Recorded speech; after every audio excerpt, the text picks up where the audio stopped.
Hi everyone, and welcome to the channel. If you're new, I'm Anita. Thanks for joining us.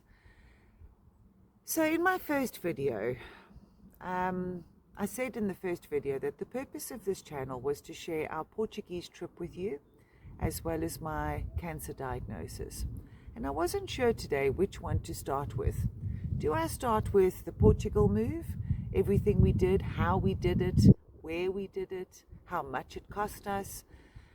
Or do I go on the cancer journey? And I've decided I'm going to start with the cancer because it's getting out of hand. Every single day I'm being told of someone who's now been freshly diagnosed, or I open up the papers and there are more people, now being given weeks or months to live because they were misdiagnosed. Cancer's just everywhere, absolutely everywhere, and it's terrifying. So I thought I'd start with my cancer journey because I think you might find it interesting. I hope you do. And there may be things in there that resonate with you. It is a long story, so it's not going to be able to. I'm not going to be able to share it for you. Share my experience with you in one video. It's not possible. So I'm going to try and upload maybe 2 or 3 videos a week so that you can keep abreast of what I'm saying. And hopefully that'll help. And I'm going to number the videos, 1, 2, 3, whichever, so that if you find me and you come on, at least you'll know where to go, which was the first video that I started on the cancer trip. And I'm hoping it'll help you. So let's start with my experience. At the end of the day, bear in mind, your body is different to mine. This is my experience. Take from it what you will, and the rest, bin. In this video now, I'm going to get to the point where I got diagnosed. Once I've been diagnosed, I'm going to call the video quits for today, and then I'll work on the next one, because there's just so much to share with you. And in particular as well, the holistic side of things, what I did, things like Fenbendazole and ivermectin, and I will share all of that with you. But that is a little bit later on in the story. So we need a starting point, and that's this video.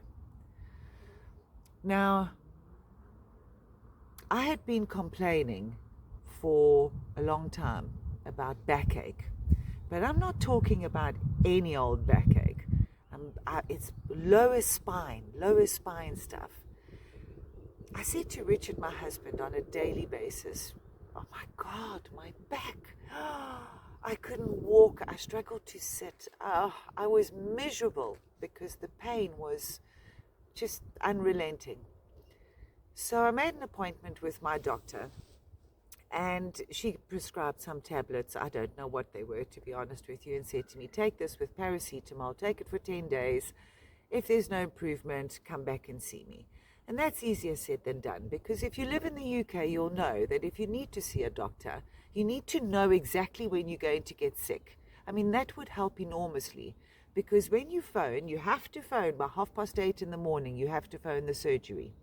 You'll sit on the phone for 45 minutes if you're lucky, waiting for that call to be answered. And then when you get through, there are no appointments for the next 6 weeks. So it's very easy for her to say, well, when you're finished with this course of antibiotics, if your pain is still there, just make an appointment and come back and see me, because it doesn't work that way. It simply doesn't work that way. But I took her tablets and it didn't work. I mean, I didn't think it would, but hey, I was hopeful. And so 10 days later, I was still in pain. Nothing was working. I made an appointment, which was now again, as I say, for 6 weeks' time. And this carried on for 18 months. That's a hell of a long time to be in backache, to have this type of backache. It really. In one of the last appointments I had with her, I asked her for an MRI. I said to her, this has been going on now for 18 months. I'm here every 6 or 8 weeks. something is wrong and you are missing it. Now, I'm not telling you how to do your job, but I am asking you to please send me for an MRI so that we can just rule out anything sinister that neither of us are picking up or knowing. And she said to me, Anita, I can't do that. I can't give you an MRI.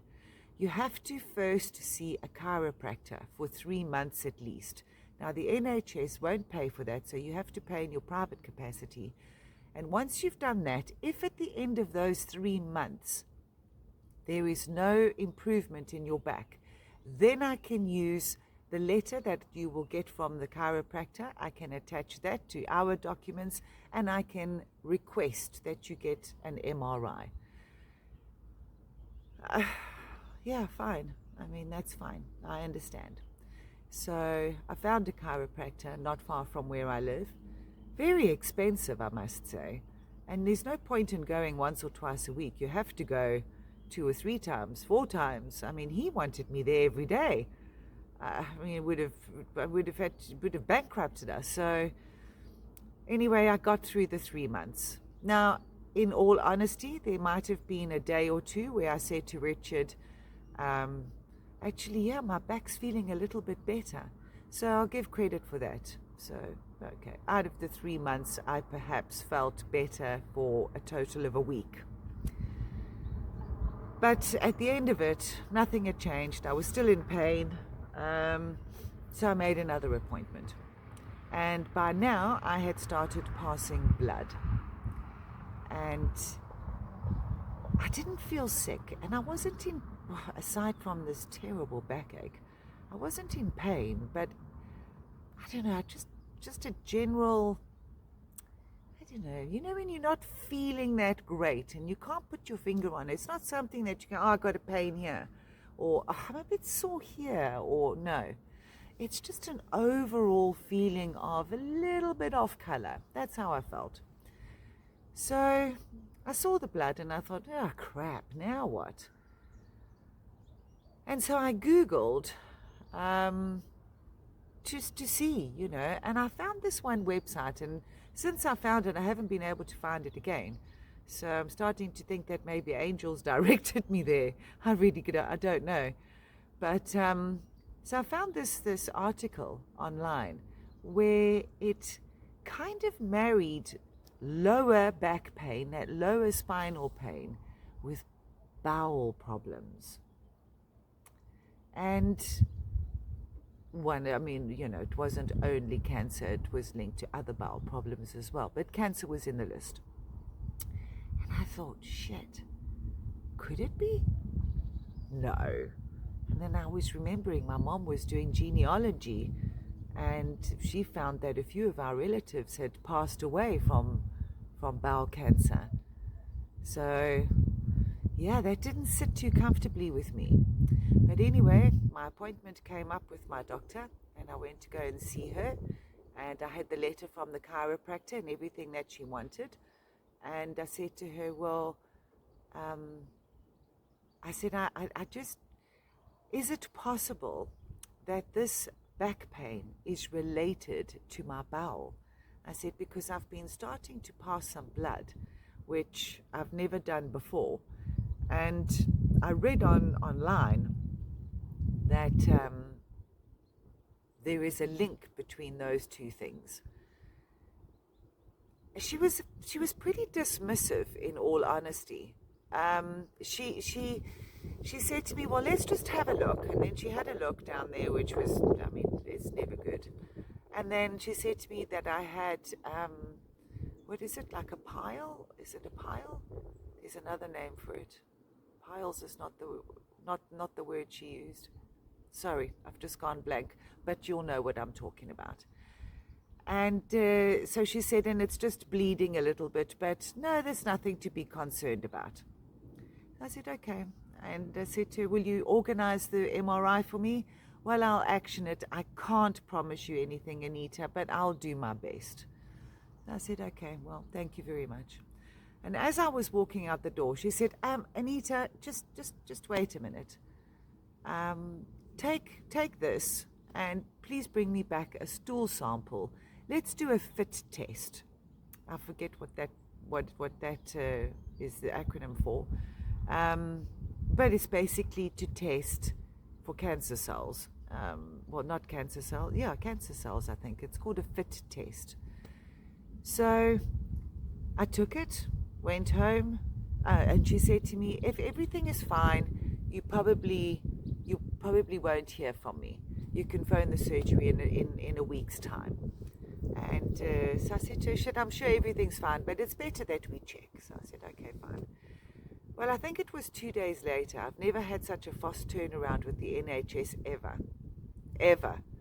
And 2 days later, she was on the phone to me, and she said to me, oh, Anita, it's not looking very good. And I said, well, what do you mean? So she said, well, your FIT results have come back, and they are a little bit on the high side. So I said, well, what's high? So she said, well, you're over 200. So I said, okay, well, that's a big number. And what should it be? Less than 10. Oh, okay. Well, yeah, that doesn't sound very good. What now? And she said, well, I'm going to put you on the cancer path because it'll be the quickest way for us to figure out what is wrong. And the first thing that you need is a colonoscopy.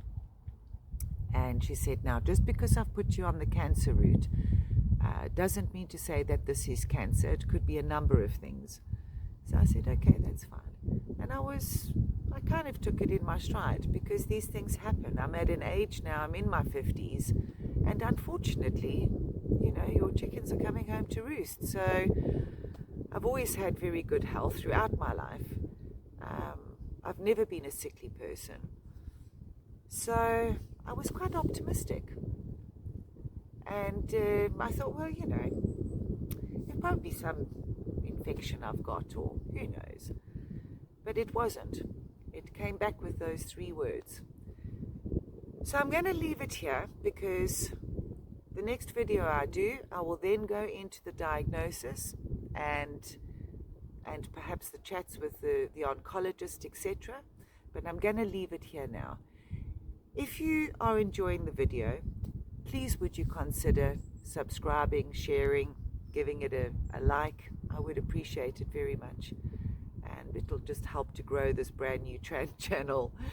And again, I ask that you please understand and forgive me for the poor quality, poor sound, and perhaps almost amateurish video that you're watching.